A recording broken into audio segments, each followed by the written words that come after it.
क्या modern day Sikh youth ऐसी कहानियों के बारे में जानते हैं? काफ़ी हद तक जानते हैं। ओके। देखिए, पहले तो ऐसा होता था कि घर में नाना-नानी, दादा-दादी होते थे, तो वो कोशिश करते थे कि उनको ये कहानियाँ सुनाई जाएँ। अब वो समा नहीं रहा है। अब मेरा तजुर्बा ज़्यादा वेस्ट में है। वहाँ पे हम डेफ़िनेटली कोशिश करते हैं कि छोटे होते से ही जो हमारे सिख बच्चे हैं, उनको इन सब कहानियों से वाकिफ़ किया जाए। आई थिंक वहाँ के भारतीय ज़्यादा भारतीय होते हैं यहाँ के भारतीय। अक्सर ऐसा होता है कि जब आप अपने कॉन्टेक्स्ट से दूर जाते हो, जी। तो आपको उसकी वैल्यू ज़्यादा महसूस होती है। मेरी अपनी जर्नी भी बिल्कुल ऐसी ही थी, क्योंकि मैं जब इंडिया से गया था, मेरी 24 साल उम्र थी और मैं सिख फॉर्म में तो था, लेकिन ना तो मुझे सिख फेथ के बारे में कुछ पता था, ना ही कोई कनेक्शन था और ना ही कोई दिलचस्पी थी।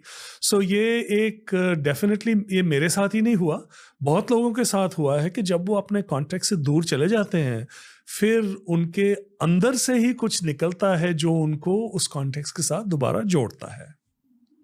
ओके। शायद एक स्पिरिचुअल एनर्जी होती है हो सकता है, जो हो आपको सकता है। अपने धर्म तक लौटा देती है। बिल्कुल, बिल्कुल। ओके। बताइए सर, फिर से कहानी बताइए। गुरु नानक साहब के एक बहुत प्यारे सेवक होते थे, भाई लालो जिनका नाम था। कारपेंटर थे, मिस्त्री, गरीब थे बहुत। तो गुरु नानक साहब पहले भी उनके पास आके ठहरे थे। एक छोटी सी जगह पाकिस्तान में पड़ती है, तब उसको सैयदपुर कहते थे, अब एमनाबाद उसका नाम है। तो वहाँ पे भाई लालो रहते थे। गुरु नानक साहब मक्का होके आए वापस, तो भाई लालो को मिलने गए। वहाँ पे उन्होंने एक ऐसा नज़ारा देखा जिसके साथ वो हिल गए देख के। मुगल डायनेस्टी तब इस्टेब्लिश नहीं हुई थी। बाबर उस टाइम पे उज़्बेकिस्तान से आया था और उसने कई हमले किए थे in this part of the world. Saidpur पे बाबर का हमला होके हटा था और खून की नदियां बह रही थी सैयदपुर में। जगह जगह लाशें पड़ी थी, औरतें चीख रही थी, भले वो मुसलमान हो, भले वो हिंदू हो, क्योंकि उनके बहुत सारे परिवार के मेंबर्स को मार दिया गया था, बहुत सारे लोगों को बंदी बना लिया गया था। गुरु नानक साहब ने ये सब देखा।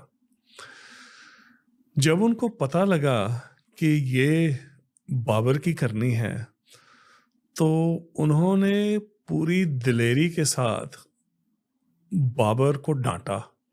बाबर को उसके मुंह पे कहा कि ये बात गलत है। जब उनकी बातें बाबर के सिपाहियों अफसरों ने सुनी, तो वो उनको बंदी बना के बाबर के पास ले गए। तो वहाँ उनकी बाबर के साथ लंबी बातचीत हुई। बाबर को भी समझ में आ गई बात कि ये पीर पैगंबर हैं, तो उसने उनको उस टाइम पे रिहा कर दिया, माफ़ी मांगी। जो गुरु नानक साहब ने उस टाइम पे बानी उचारी, उन शब्दों को हमारे ट्रेडिशन में बोलते हैं बाबर बानी, और ये गुरु ग्रंथ साहिब में दर्ज है। जैसे एक शब्द आता है, जैसी में आए खसम की बानी तैसड़ा करी ज्ञान वे लालो, पाप की जांज ले काबुलो धाया। ये बात इस शब्द में कर रहे हैं गुरु नानक साहब बाबर की, क्योंकि वो काबुल से आया था।